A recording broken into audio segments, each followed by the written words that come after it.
Hello everyone, कैसे हैं आप। उम्मीद करता हूँ कि स्वस्थ होंगे, बहुत अच्छे होंगे। चलिए आज 9th का बुक हम लोग पढ़ेंगे, उसका अध्ययन करते हैं। प्रश्नावली होगा 1.1 जो आपको जो है बोर्ड पर क्वेश्चन लिख चुके हैं। मैथ का बुक होगा, समझे ना, एनसीईआरटी का बुक होगा जो आपको प्रश्नावली फर्स्ट से लेकर चलते हैं। प्रश्नावली 1.1 का अध्ययन हम लोग आज कर लेंगे, पूरा वीडियो बनाएंगे। देखिए, वीडियो समझने से पहले यह बात है कि वीडियो को लास्ट तक जरूर देखिएगा, आप स्किप मत कीजिएगा वीडियो को, ताकि आपको समझ में आ जाए, समझे ना। चलिए कुछ क्वेश्चन देखते हैं जो प्रश्नावली 1.1 का बोर्ड पर लिख चुके हैं। क्वेश्चन ये कहता है कि क्या शून्य एक परिमेय संख्या है। क्या शून्य एक परिमेय संख्या है, क्वेश्चन हो गया। फिर कहता है क्या इसे आप p बटा q के रूप में लिख सकते हैं, जहां p और q पूर्णांक है और q is not equal to 0 होना चाहिए। ठीक है ना, आपको शर्त डाल चुका है। तो इसमें करना क्या है, शून्य को परिमेय संख्या के रूप में बताना है। क्या इसे p बटा q के रूप में लिख सकते हैं, जहां कहता है p और q पूर्णांक है और q is not equal to 0। देखिए, यह वीडियो समझने से पहले एक बात ध्यान रखिएगा कि खूब बहुत अच्छा तरीका से आप समझने का प्रयास कीजिएगा। यह क्वेश्चन बहुत अच्छा तरीका समझिएगा, क्योंकि यह क्वेश्चन प्रश्नावली 1.1 का होगा। और वीडियो को अंत तक देखिएगा ताकि आपको क्वेश्चन समझ में आ जाए, क्वेश्चन का हल समझ में आए। चलिए क्वेश्चन को सोल्व करते हैं, ध्यान दीजिएगा। देखिए, मेहनत से भागिए मत, मेहनत आपको करना पड़ेगा, ठीक है ना। पढ़ाई कीजिए घर पे। इसमें कह क्या शून्य एक परिमेय संख्या है, समझे पहले। परिमेय संख्या जो होता है, समझते रहिए, परिमेय संख्या किससे कहते हैं। तो वे संख्या है जिसे p बटा q के रूप में लिख सकते हैं, p बटा q के रूप में लिख सकते हैं, उसे क्या कहते हैं, परिमेय संख्या कहते हैं। तो अब यही क्वेश्चन कह रहा है कि शून्य को परिमेय संख्या, क्या शून्य एक परिमेय संख्या है, अर्थात जो है इसे p बटा q के रूप में लिख सकते हैं। चलिए आपको आसान तरीका बताते हैं। कहता है शून्य, शून्य कह रहा है कि क्या शून्य एक परिमेय संख्या है। जी लिखिएगा, जी हाँ, शून्य एक परिमेय संख्या है। तो यहाँ लिख सकते हैं हाँ, हाँ परिमेय संख्या है। आखिर क्यों है, तो शून्य को जो है 0/1 आप लिख सकते हैं। ध्यान दीजिएगा, शून्य है ना, तो 0/1 लिख सकते हैं। जब 0 में 1 से भाग कीजिएगा तो कितना आ जाएगा, 0 आ जाएगा। तो यहाँ आपका p बटे q के रूप में आ जाता है। तो शर्त कहता है p और q पूर्णांक होना चाहिए, तो 0 1 आपका पूर्णांक है, लेकिन q is not equal to 0 होना चाहिए। तो q का मान देखिए आपका 1 आ रहा है, अर्थात कह सकते हैं कि 0 को जो है 0/1 लिखा जा सकता है, जहाँ p और q पूर्णांक संख्या है और q is not equal to 0 है, अर्थात आपका 0 क्या है, एक परिमेय संख्या हो जाएगी। तो अतः लिखिएगा, अतः शून्य एक परिमेय संख्या है, परिमेय संख्या है, क्योंकि इसे 0/1 अर्थात p बटा q के रूप में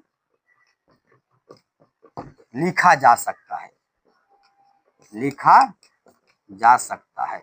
ठीक है ना, यही आपका आंसर हो जाता है। चलिए 2 नंबर इस एक्सरसाइज का देख लेते हैं। देखिए बाबू, इसमें करना यही है कि ध्यान पूर्वक समझ लेना, कोई मैथ हार्ड नहीं है, ठीक है ना। समझ लीजिएगा तो आसान मैथ बन जाता है। मैथ से आप भागिए मत। कितना विद्यार्थी होता है कि मैथ देखते कहे बाप रे मैथ बनने वाला नहीं है, लेकिन वैसी बात नहीं होती है। आपको आसान तरीका से हम बता रहे हैं बाबू, ध्यान देकर समझते जाइए और सोल्विंग समझते जाइए। चलिए देखिए, क्वेश्चन 2 कहता है कि 3 और 4 के बीच 6 परिमेय संख्या निकाला। देखिए,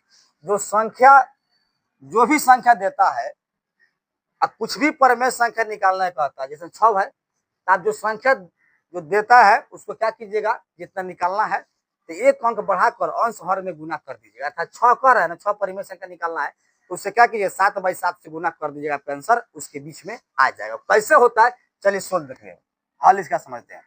हल करते हैं। 3 जो संख्या देगा बाबू उसको लिखिएगा, 3 लिखेंगे, और 4 है, और 4 को लिखा, और है 4 को लिखा। तब से क्या करेंगे, p बटा q के रूप में लिख लीजिएगा, अर्थात 3/1 को लिखिए बाबू, ठीक है ना। ध्यान दीजिएगा, 4 है तो 4/1 को लिखा। अब करना क्या है, इसके बीच में 6 परिमेय संख्या निकालना है, 6 निकालना है ना, तो क्या कीजिएगा, इसमें एक अंक बढ़ा दीजिएगा, अर्थात 7। तो 7 ऊपर 7 नीचे, फिर इसमें एक अंक से गुना कर 7 बढ़ाकर, यानी 7 7। तो एक अंक 6 परिमेय संख्या है तो 7/7 ऊपर नीचे कर दीजिएगा, और फिर इसमें भी 7/7 से कर दीजिएगा। ऐसे क्यों, देखिए 7 से कैंसिल होगा तो 3/1 आएगा, 3/1 1 को हटाएगा, फिर 3 आएगा, सेम टू सेम आपका आने वाला है। ठीक है ना, आगे बढ़ते हैं। गुना करने के बाद 3 में 7 से गुना कीजिए, 21 हो जाएगा। ठीक है, अब 1 में 7 से गुना, ऊपर ऊपर करता है, नीचे नीचे करता है गुना, तो एक में 7 से गुना कीजिएगा ना 7 आ जाएगा, 7 एकम 7 आएगा, फिर बराबर इस पर चलेंगे।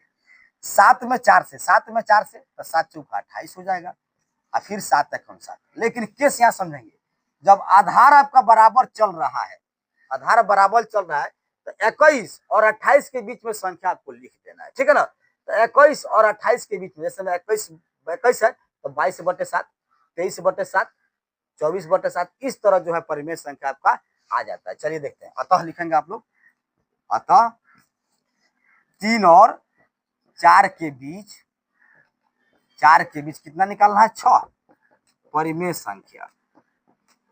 6 परिमेय संख्या इस प्रकार है, इस प्रकार है, ध्यान दीजिएगा।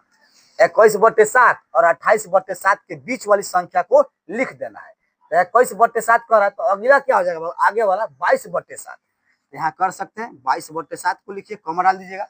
22 के बाद 23, 23/7 को लिखा। उसके बाद 24, 24/7 को लिखा। उसके बाद 25/7 को लिखा। उसके बाद 26/7 को लिखा, और इसके बाद 27/7 को लिखा। अब देंगे 28/7 है, 21 और 28/7 के बीच में 21 से 22 और 27/7 देख लीजिए, 1 2 3 4 5 6।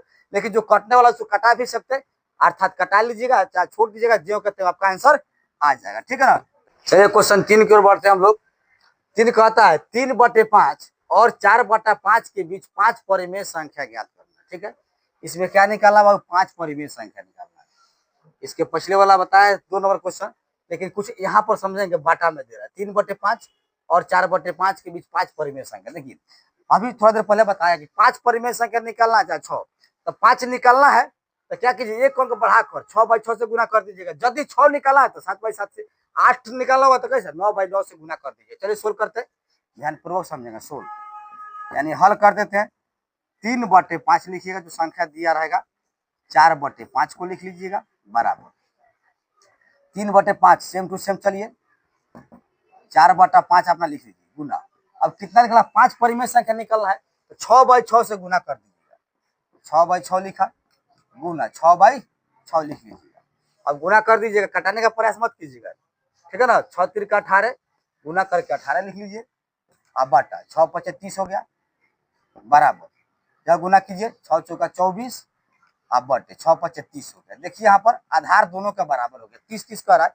अब 18 और 24 के बीच में संख्या आपको लिख देना। 18 के बाद 19/30 हो जाएगा, 20/30 इस तरह बढ़ जाएगा, ठीक है ना। चलिए लिखते हैं। अतः उम्मीद करता हूँ कि आपको समझ रहे होंगे आप लोग मैथ। अतः 3/5 और क्या है 4/5 के बीच 5 परिमेय संख्या निकालना था, तो 5 परिमेय संख्या इस प्रकार लिखिएगा, इस प्रकार है। तो देखिए 18/30 कर रहा है और 24/30, इसके बीच में संख्या को लिखना है। तो 18 के बाद क्या होता है 19, 19/30 लिख लीजिए, खोमा 20 क्या हो जाएगा 30 हो जाएगा, फिर 21/30, फिर अगला 22/30, फिर 23/30। अब यहाँ पर देखें 24/30 इसको नहीं लिखेंगे, क्योंकि 18 और 24 के बीच में लिख देना है। 19 से लेकर 23 के बीच में आपका संख्या देख लीजिए, 1 2 3 4 5। अब यहाँ पर जो कटने वाला कटा भी सकते हैं, नहीं कटा ना छोड़ दीजिए, कोई दिक्कत परेशानी नहीं होगी। यही आपका आंसर हो जाता है।